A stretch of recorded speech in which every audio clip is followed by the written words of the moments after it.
गोकुल नाम की सोसाइटी में एक परिवार रहने आया। वो लोग उस सोसाइटी में नए नए ही आए थे। उस परिवार में राहुल, सविता और उनका 10 साल का एक बेटा भाविक रहता था। जैसे ही भाविक सोसाइटी के गेट के बाहर तक पहुंचता है, तभी से ही अपने सवाल जवाब शुरू कर देता है। वाह पापा, ये कितनी सुंदर सोसाइटी है, क्या हम इसी सोसाइटी में रहेंगे? हाँ बेटा, हम लोग इसी सोसाइटी में रहेंगे। देखो तो हमारा भाविक कितना खुश नजर आ रहा है। अब तो मेरे यहाँ पर नए नए दोस्त बनेंगे, ना मजा आएगा। हाँ बेटा, बहुत मजा आएगा। चलो अब अंदर चलो। जैसे ही वो लोग सोसाइटी के अंदर कदम रखते हैं, तभी जोर जोर से हवा चलने लगती है और भाविक को कुछ अजीब सा महसूस होने लगता है। पर पहुंचते हैं। चलो चलो, अब आप दोनों जल्दी से फ्रेश हो जाओ, सोने का समय हो गया है। हाँ, क्योंकि कल मुझे इंटरव्यू के लिए भी जाना है। भाविक, राहुल और सविता कमरे में जाकर सो जाते हैं। ऐसे ही चलते चलते उन्हें 1 महीना बीत जाता है। एक दिन राहुल का बॉस उसे ऑफिस के काम से सूरत जाने को कहता है। ये तो कितनी अच्छी खबर है। मैं ये बात सोसाइटी जाकर सविता और भाविक को बताऊंगा, तो वो दोनों भी बहुत खुश हो जाएंगे। राहुल घर जाकर ये बात सविता और भाविक को बताता है। सविता, ओ सविता, कहाँ हो तुम? तुम्हें एक खुशखबरी देनी है। अरे हाँ हाँ, क्या हुआ, इतना क्यों चिल्ला रहे हैं आप? हाँ पापा, क्या हुआ? आप इतने खुश क्यों नजर आ रहे हो? अरे खुश ना हो तो क्या करूँ, बात ही ऐसी है। अब आप बताएंगे भी क्या बात है? मुझे मेरी नौकरी की तरफ से सूरत ले जा रहे हैं। बहुत बड़ा प्रोजेक्ट है। अगर सब अच्छे से हो गया तो क्या पता वहाँ से आने के बाद मेरा इंक्रीमेंट भी हो जाए। अरे वाह, ये तो बहुत अच्छी खबर है। और सविता, तुम मेरा सामान पैक कर दो, मुझे आज ही रात 12 बजे तक निकलना है। मैं बस कुछ ही दिनों के लिए जा रहा हूँ। सविता राहुल का सामान पैक कर देती है और राहुल उसे रात 12 बजे सूरत के लिए निकल जाता है। चलो भाविक, अब तुम भी जल्दी से दूध पीकर कमरे में सोने चलो। ठीक है मम्मी। सविता और भाविक अपने कमरे में चले जाते हैं। सविता तो सो जाती है, मगर भाविक को नींद नहीं आती। बहुत तेज बारिश होने लगती है। भाविक बालकनी में जाकर खड़ा हो जाता है और बारिश के मजे लेने लगता है। वाह, कितना सुंदर नजारा है। भाविक की नजर अचानक सामने वाले फ्लैट पर पड़ती है, तो वहाँ एक मोमबत्ती जल रही होती है। ये क्या है? ये सामने से कैसी रोशनी दिखाई दे रही है? ऐसा लग रहा है जैसे कोई मोमबत्ती जली हुई हो। अगर जब से हम यहाँ आए हैं तब से तो ये फ्लैट बंद पड़ा है। भाविक को फिर अचानक से एक औरत चलती हुई दिखती है। अरे ये औरत कौन है? कहीं यहाँ कोई भूत तो नहीं? मम्मी मम्मी, भूत भूत, मम्मी मम्मी बचाओ, मुझे बचाओ। क्या हुआ बेटा, क्या हुआ? तुम इतना क्यों घबरा रहे हो? मम्मी वो भूत भूत क्या बोले जा रहे हो तुम? ठीक से बोलो, मुझे कुछ भी समझ में नहीं आ रहा है। मम्मी मुझे नींद नहीं आ रही थी तो मैं बालकनी में जाकर खड़ा हो गया और बारिश देखने लगा। तभी मैंने सामने के फ्लैट में जलती हुई मोमबत्ती देखी और एक औरत को देखा। नहीं बेटा, ये भूत भूत कुछ नहीं होता, ये तुम्हारे मन का वहम है। नहीं मम्मी, मैं सच कह रहा हूँ। नहीं बेटा, चलो अब सो जाओ, रात बहुत हो रही है। नहीं, मैं आपको लेकर जाता हूँ। अच्छा चलो, दिखाओ कहाँ है भूत। फिर भाविक सविता को बाहर लेकर जाता है। कहाँ है भूत? मुझे तो कहीं कोई नहीं दिख रहा। मम्मी देखो, वहाँ पर देखो, वो सामने वाले फ्लैट में।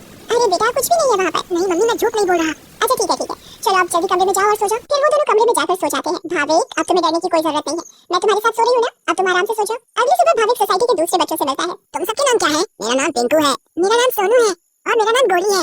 सारे बच्चे मिलकर पूरा दिन खूब मस्ती करते हैं। फिर रात में सारी औरतें सोसाइटी कंपाउंड में बातें करती हैं। तभी सविता रात की बात सारी औरतों को बताती है। दूसरी ओर भाविक और उसके सारे दोस्त लुका छुपी खेल रहे होते हैं। पिंकू गिनती करना शुरू कर देता है। तभी सारे बच्चे इधर उधर छिप जाते हैं, मगर भाविक खेल खेल में अपने फ्लैट के सामने वाले फ्लैट के दरवाजे तक पहुंच जाता है। उसे ये पता नहीं होता कि ये वही फ्लैट है जिसमें कल रात उसने एक औरत को जलती हुई मोमबत्ती के साथ देखा था। अरे ये दरवाजा तो खुला हुआ है और यहाँ तो कितनी सारी लाइटें हैं। चलो अब मैं जल्दी से इस घर में छिप जाता हूँ ताकि मुझे कोई ढूंढ ही ना पाए।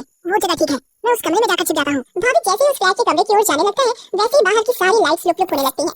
ये क्या हो रहा है यहाँ पर? अचानक ये लाइटें लुक लुक कैसे होने लगी? भाविक इधर उधर देखने लगता है। तभी भाविक की नजर दरवाजे के ऊपर पड़ती है। दरवाजे के ऊपर क्या लिखा हुआ है? मम्मी मम्मी बचाओ बचाओ।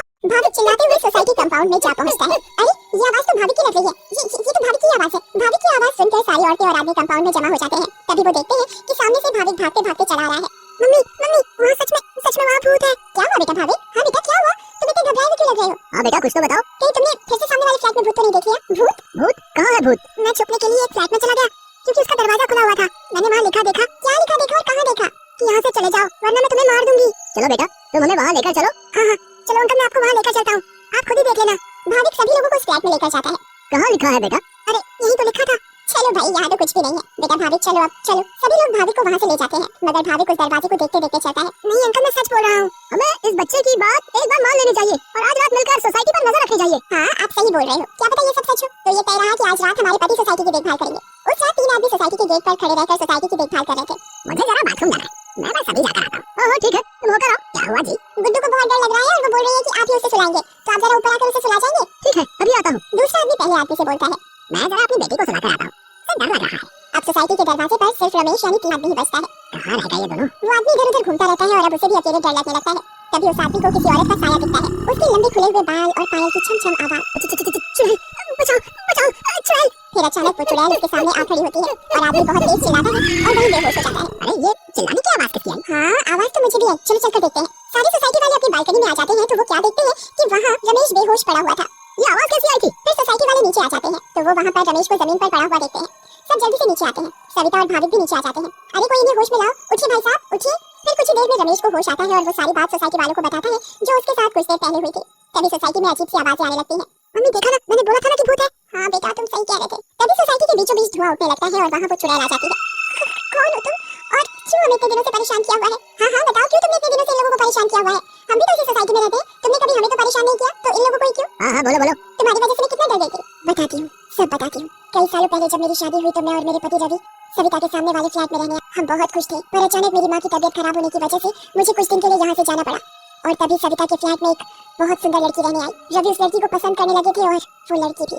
उस लड़की को ये बात नहीं पता थी कि रवि शादीशुदा है। मैं जब वापस आई और मुझे ये सब पता लगा तो मैंने रवि को समझाने की बहुत कोशिश की, बहुत लड़ाई की, पर वो नहीं माने।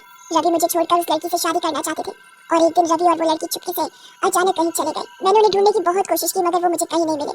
और एक दिन मैंने उन दोनों को बाजार में साथ देखा। उन दोनों ने शादी कर ली थी। मैं भागते हुए घर आई और ये बात मुझसे बर्दाश्त नहीं हुई और उसी रात मैंने फ्लैट से कूदकर अपनी जान दे दी। और उस दिन से इस फ्लैट में किसी को रहने नहीं देती, जिसमें सविता और उसका परिवार रहता है। हमें बहुत दुख हुआ सुनकर जो भी तुम्हारे साथ हुआ, पर इसमें मेरे और मेरे परिवार का क्या कसूर है? हाँ आंटी, आप तो अच्छी आंटी हो, ऐसे कैसे कर सकती हो? चुड़ैल भाभी की मासूमियत देखकर पिघल जाती है। ठीक है, अब मैं तुम लोगों को कभी परेशान नहीं करूंगी। ऐसा कहते ही वो चुड़ैल हवा में गायब हो। प्लीज सब्सक्राइब करें।